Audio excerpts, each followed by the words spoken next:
What if the most important moment of your day happens before you speak to anyone, before you look at a screen, and before the world reminds you of everything it expects from you? There is a quiet moment between sleep and waking when yesterday has not fully returned and tomorrow has not yet begun. In that moment, you are not your responsibilities, your disappointments, your unfinished plans, or the opinions of others. You are simply present. You are breathing. You are alive. And beneath the noise of thought, something peaceful is waiting to be remembered. For many people, the morning does not feel peaceful. The eyes open, and almost immediately the mind begins its familiar work. It remembers the conversation that went wrong. It worries about money, health, family, aging, or the future. It brings back the person who hurt you. It repeats the mistake you wish you could undo. Before your feet touch the floor, you may already feel as if you are carrying the entire weight of your life. Perhaps you know this feeling. You wake up tired, not because your body has not rested, but because your mind has never stopped struggling. Even in silence, you are preparing for problems that have not happened. You are replaying moments that have already passed.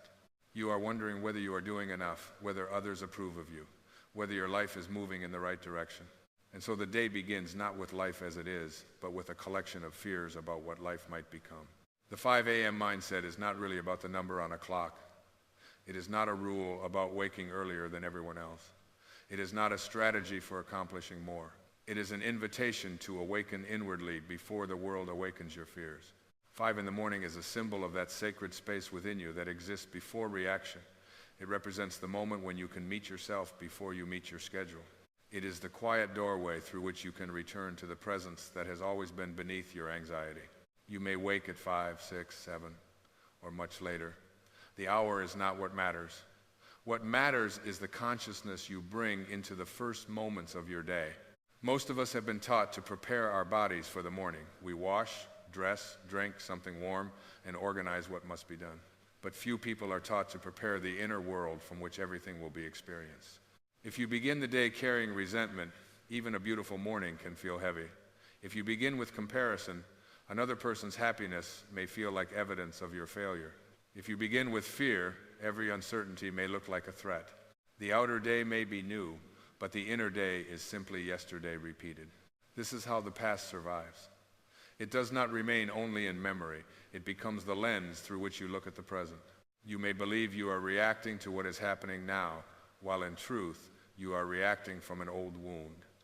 A simple comment from someone you love feels like rejection because rejection once hurt you deeply. A delay creates panic because uncertainty once made you feel unsafe. Another person's success creates discomfort because you have learned to measure your worth through comparison. None of this means there is something wrong with you. It means the mind has been trying to protect you with the only patterns it knows. But protection can slowly become imprisonment. The thought that once warned you of danger may now prevent you from trusting. The resentment that once helped you feel strong may now keep the pain alive. The need to control every outcome may seem responsible, yet it may leave you unable to rest inside the mystery of life. The morning offers a gentle interruption to these patterns.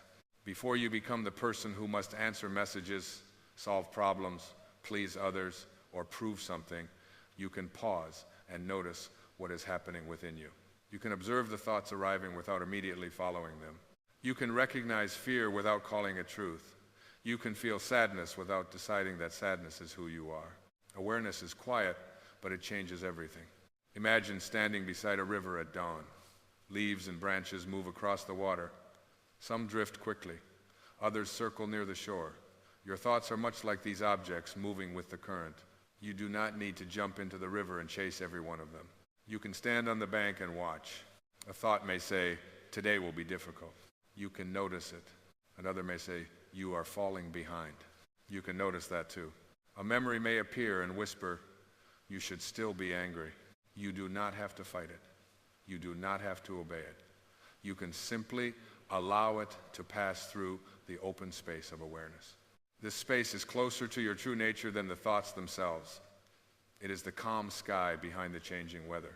Clouds may gather, storms may come, and the light may briefly disappear, but the sky is never destroyed by what moves through it. In the same way, your peace has not been destroyed by fear. It may have been covered. It may have been forgotten, but it has never truly left you. You do not need to become a different person to find it. You do not have to repair every part of your life before you are allowed to feel whole. You are not beginning each morning as an empty person who must earn love, value, or spiritual connection. You are beginning as someone who already contains what they are searching for. The stillness you long for is not somewhere in the future. The love you seek from the world already has a home within you. The guidance you keep asking for may not arrive as a loud voice or a perfect answer. It may appear as the quiet realization that you no longer need to carry yesterday into today. Perhaps the deepest purpose of the morning is not to prepare you to conquer the day. Perhaps it is to remind you that the day does not need to be conquered. It can be received. It can be met with openness rather than resistance. It can be entered without demanding that every person behave as you wish, that every plan unfold perfectly, or that every uncertainty disappear before you feel at peace. The question is not whether the world will give you a peaceful day. The question is whether you can touch the peace within yourself before the world tells you who to be. And once you touch it, even for a moment, something begins to change. You start to see that the voice of fear is not the only voice within you. Beneath it is a quieter presence. It does not criticize. It does not compare. It does not rush. It simply waits for you to return. The voice of fear often speaks first because it has been rehearsed for years. It knows your history. It knows where you were disappointed, where you felt abandoned, where you learned to doubt yourself, and where you began believing that safety could only come through control. It speaks with urgency because urgency keeps you from looking beneath it. The ego does not always appear as pride or arrogance. Sometimes it appears as worry. Sometimes it appears as the need to be understood by everyone. Sometimes it appears as the belief that your peace depends on another person changing. It may tell you that you must predict every outcome, prevent every mistake, and protect yourself from every possibility of pain. At first, this may feel like wisdom. You may call it being careful, responsible, or realistic. But if you look gently, you may notice how exhausting it has become. You plan a conversation before it happens, imagining every response the other person might give. You prepare explanations for things no one has questioned. You read silence as rejection. You interpret delay as danger. You try to control how others see you because somewhere inside you fear that their opinion can change your value. The ego keeps you busy managing an image of yourself. It asks, am I respected? Am I enough? Am I ahead? Am I safe? Am I loved? The true self does not need to ask these questions in the same way. It does not measure its worth by applause, attention, speed, or approval. It knows that worth is not something added by the world. It is part of your being. Yet when you forget this, comparison begins. You wake in the morning and look at someone else's life. They appear happier, more certain, more connected, more successful, or more spiritually evolved. Their life seems to be opening while yours feels delayed. The mind gathers a few images and creates an entire story. You do not see their fear, their loneliness, their private confusion, or the nights when they also wonder whether they are enough. You compare your inner struggle to their outer appearance, and then you use that comparison as evidence against yourself. The ego loves comparison because comparison keeps identity unstable. When you feel superior, it becomes inflated. When you feel inferior, it becomes wounded. In both cases, your attention moves away from your own inner truth. A tree does not look across the field and resent another tree for blooming first. It does not believe spring has forgotten it. It grows according to its own season, its own roots, and its own relationship with the light. Perhaps your life is asking for the same trust. You may not be behind. You may simply be growing in ways that cannot yet be seen. Some seasons produce flowers, other seasons deepen roots. The ego values what can be displayed, but the soul often works in silence. This is why the first quiet moments of the day can be so healing. They allow you to meet your own life before measuring it against anyone else's. They give you time to remember that your path cannot be judged by another person's timing. Still, comparison is only one way the ego creates suffering. Attachment is another. Attachment says, this must happen for me to be at peace. It attaches happiness to a relationship, a decision, an apology, an outcome, or a future moment. It may say that you will finally relax when someone understands you, when the uncertainty ends, when the loss is repaired, or when life returns to the way it once was. But life does not always return. People do not always apologize. Plans do not always unfold as expected. Some questions remain unanswered longer than you hoped.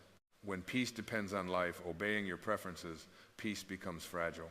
This does not mean you should stop caring. It does not mean you should never have hopes, intentions, or desires. It means there is a difference between loving something and demanding that it complete you.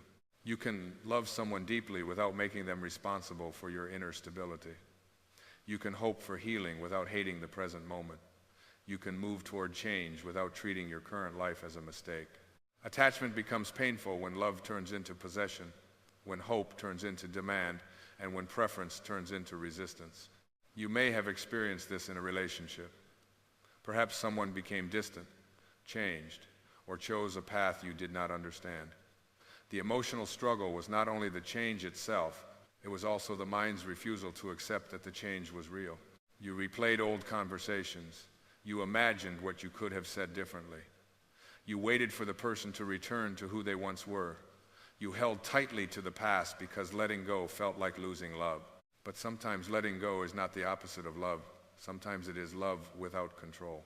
It is allowing another person to walk their path while you return to your own. It is releasing the demand that the past continue simply because it once made you feel safe. It is honoring what was without requiring it to remain forever. The river does not hold the water that passed yesterday. If it tried, it would stop being a river. You too are designed for movement. Life flows through you in experiences, relationships, beginnings, endings, lessons, and seasons. Suffering grows when the mind builds a dam and says, "This moment must not change." The ego fears change because change threatens the identity it has built. Even painful identities can feel familiar. A person may say, "I am the one who was betrayed. I am the one who always gets left. I am the one who must keep everyone happy. I am the one who cannot trust." These stories may be connected to real pain.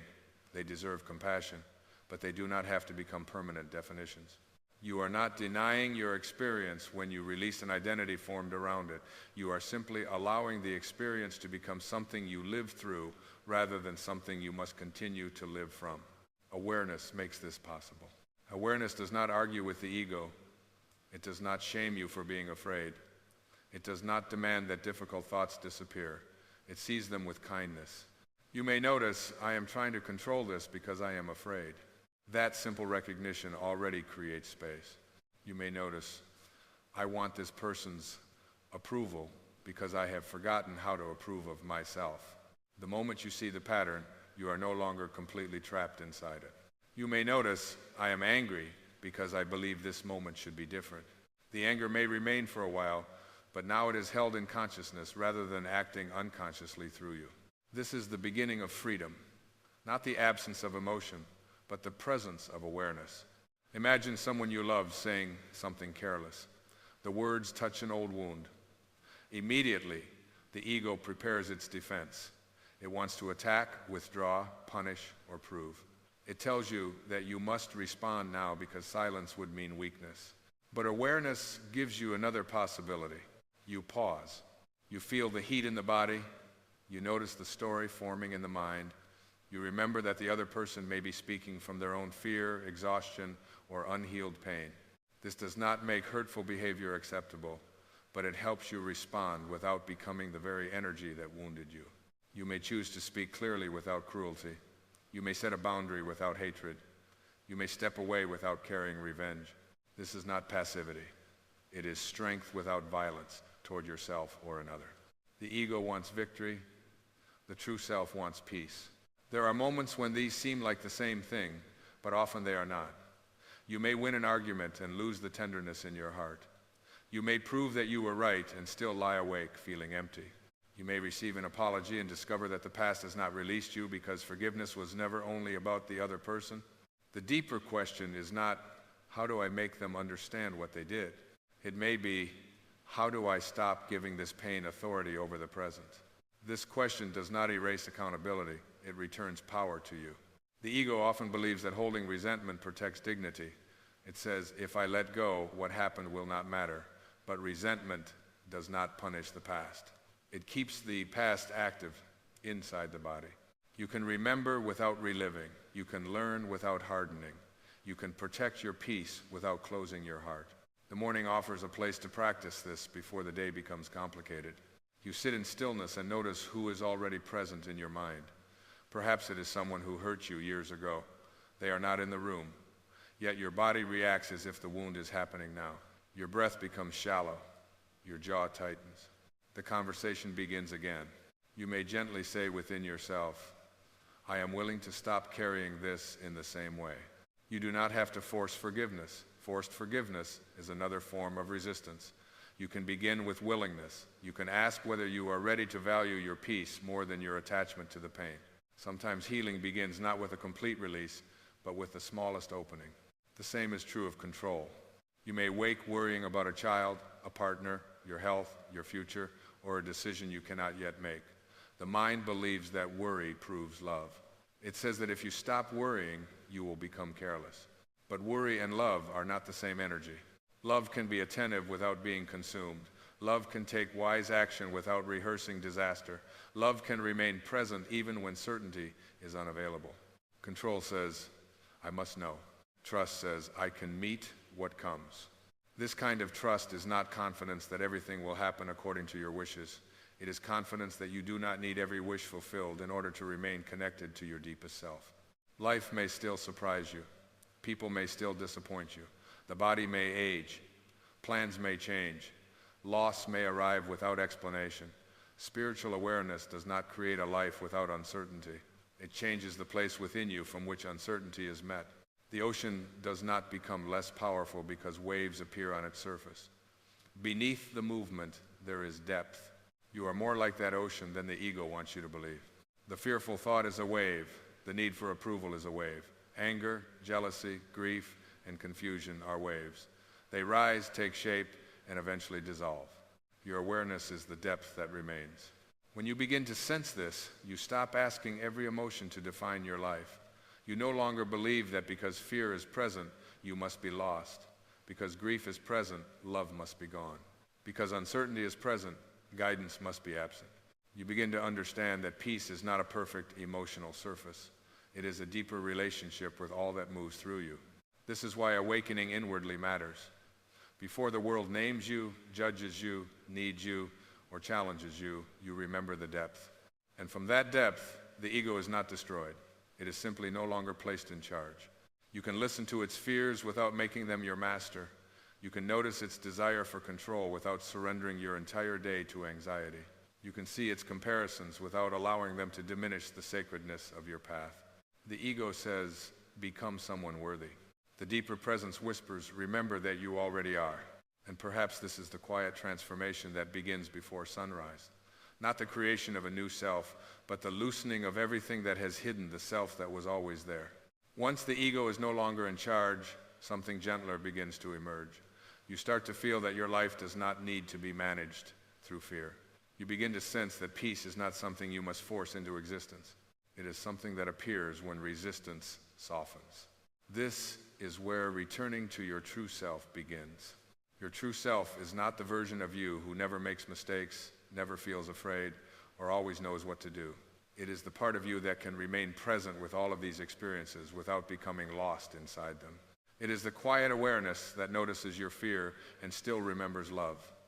It is the inner presence that can face uncertainty without abandoning itself. For many years, you may have believed that healing meant becoming someone stronger, wiser, calmer, or more spiritual. But perhaps healing is less about adding something new and more about releasing what has covered what is already whole. A garden does not create the life inside a seed. It provides the conditions for that life to emerge. The sun does not force the flower to open. It offers warmth. The rain does not demand growth. It nourishes the soil. In the same way, your true self does not need to be manufactured. It needs space. Stillness creates that space.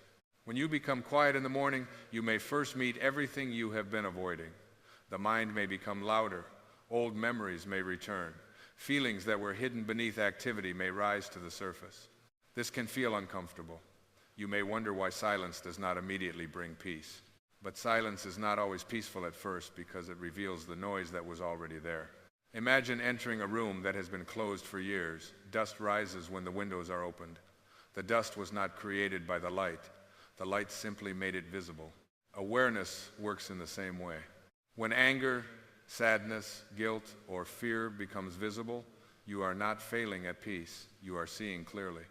And what can be seen with compassion can begin to change. One of the deepest forms of compassion is forgiveness. Forgiveness is often misunderstood. It can sound like an obligation to excuse what happened, welcome someone back, or pretend the pain was not real. But true forgiveness asks none of this. Forgiveness is the decision to stop making your present life a continuation of an old wound. Perhaps there is someone you still carry within you, a parent who could not give you the love you needed, a partner who betrayed your trust, a friend who disappeared when you needed them, a person who spoke words that changed the way you saw yourself. You may have moved on outwardly while continuing the relationship inwardly. You still argue with them in your mind. You imagine what you should have said. You wait for an apology that may never come. The emotional struggle is real because some part of you believes that letting go will make the wound meaningless, yet holding on does not restore what was lost. It only keeps your energy tied to a moment that cannot be changed. Forgiveness does not say it was acceptable. It says, I will no longer build my identity around it. You may begin gently. You may not be ready to forgive completely. You may simply be willing to stop reopening the wound every morning. You might reflect, I cannot change what happened, but I can choose what I carry forward. That choice is not made once. It may be made many times. Some days the resentment returns. Some days the grief feels new again. Healing rarely moves in a straight line. A river bends around stone. It slows, changes direction, and continues. You can do the same. There may also be someone closer who needs your forgiveness, yourself. You may be carrying regret about the years you spent pleasing others, the relationship you stayed in too long, the opportunity you were too afraid to take, or the time you lost trying to become acceptable. The ego uses the past as evidence. It says, you should have known better, you should have been stronger, you should be further by now. But the person you were made choices from, the awareness available at that time. You were trying to belong, you were trying to survive, you were seeking love in the places you had been taught to look for it. Self-forgiveness does not remove responsibility. It replaces punishment with understanding. You can acknowledge what needs to change without continuing to attack the person who is trying to change it. A tree does not reject its roots because some grew through hard soil. Those roots are part of what brought it here. Your past is not proof that you are broken. It is part of the path through which awareness has been growing.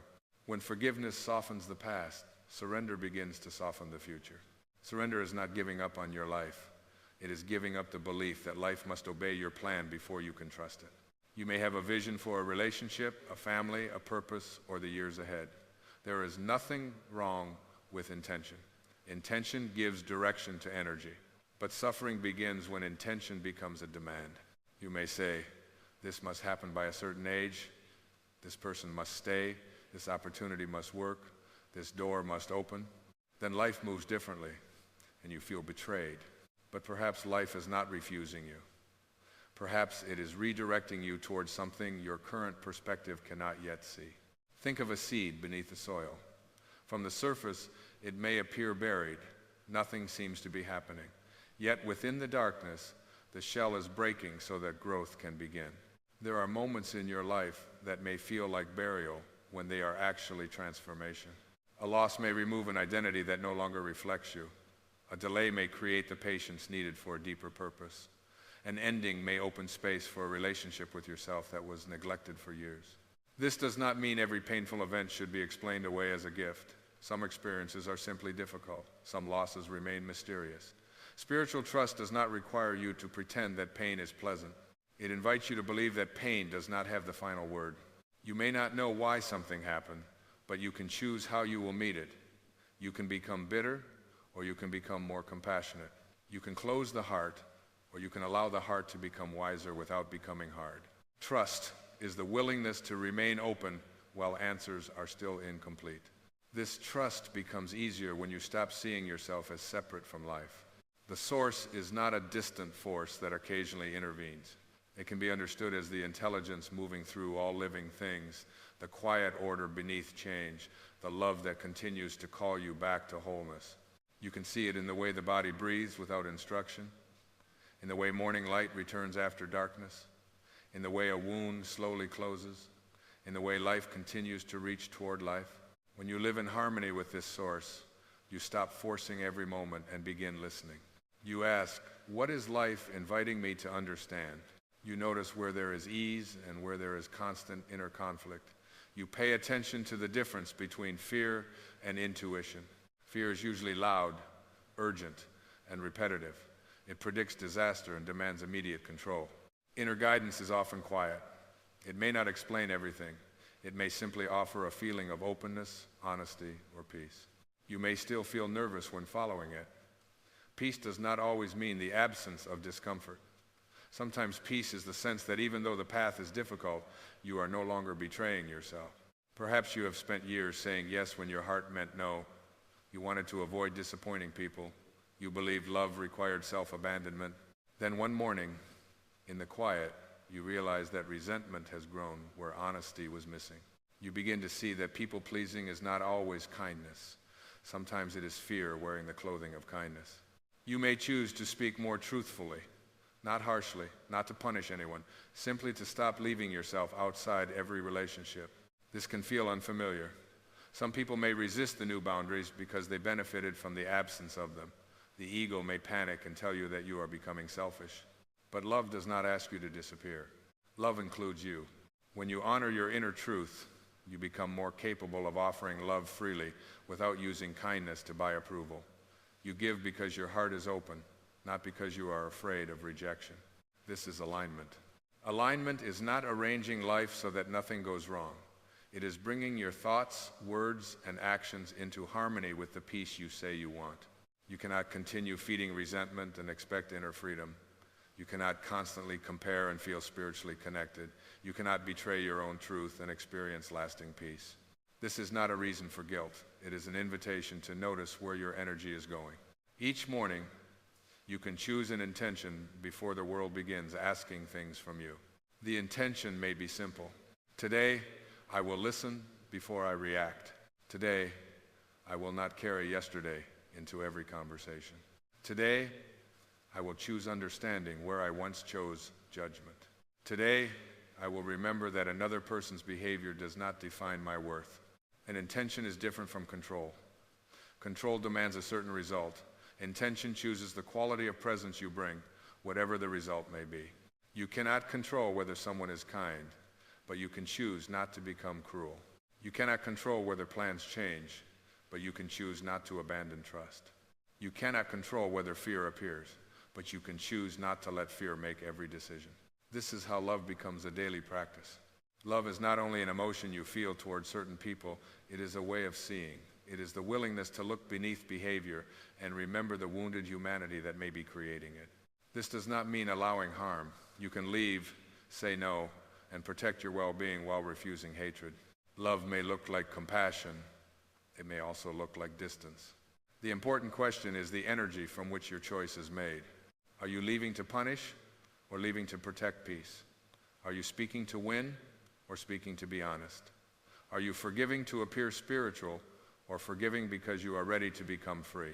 Only you can feel the difference. And perhaps this is what the quiet morning teaches.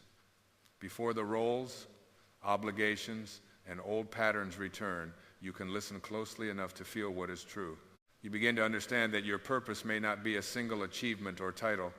Your purpose may be the consciousness you bring to everything you touch. It may be the patience you offer an aging parent, the presence you bring to a frightened child, the gentleness with which you speak to yourself after failure, the courage to end a cycle of resentment rather than pass it forward. Purpose can exist in ordinary moments.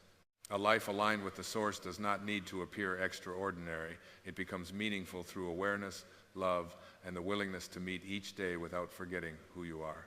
And who are you beneath the fear? You are the one who can witness the fear. You are the one who can choose forgiveness. You are the one who can release control and still remain present. You are the awareness beneath the story, the silence beneath the noise, and the love that fear has never been able to destroy. You are not becoming this presence. You are returning to it.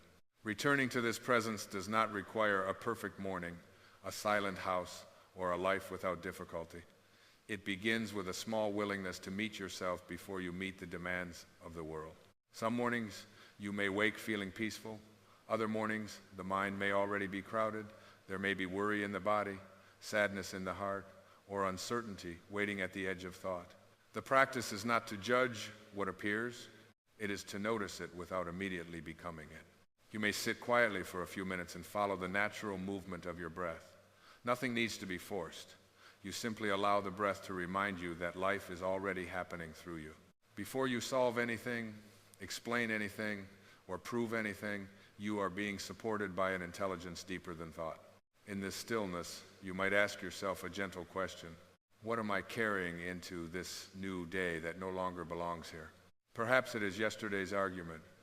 Perhaps it is disappointment in yourself. Perhaps it is fear about something that has not happened. You do not need to push it away.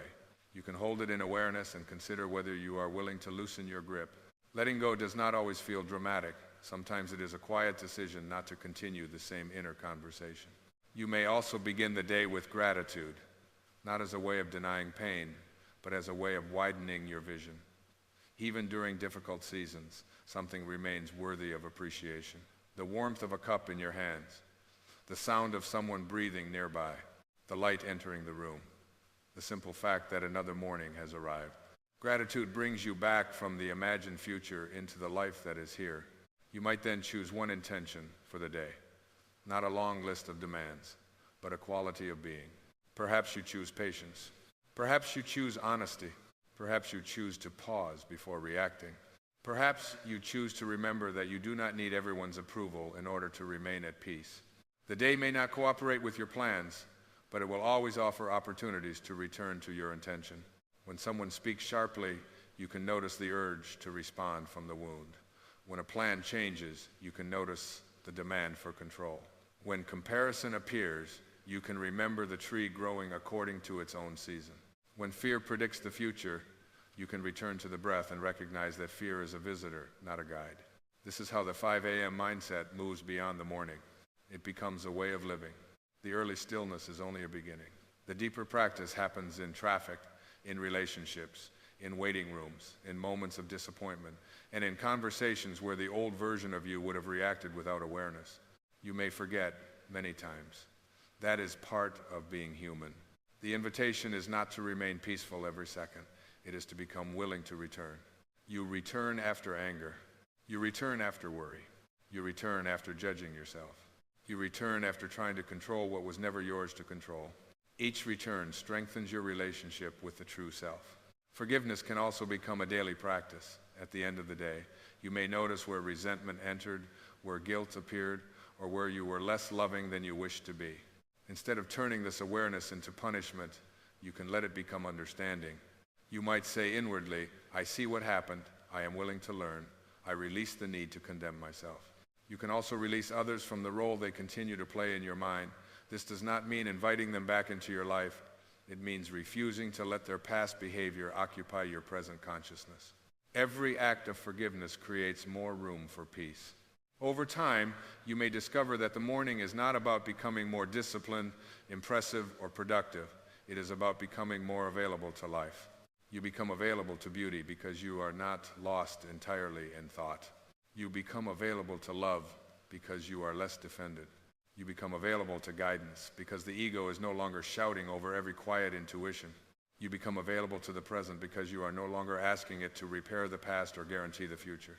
The clock may still say 5 in the morning, but something timeless has opened within you. There is no need to hurry in this space. There is no one to impress. There is only the awareness that you have been given another day to remember what fear made you forget. You are not the anxiety that visits you. You are not the mistakes behind you. You are not the expectations placed upon you.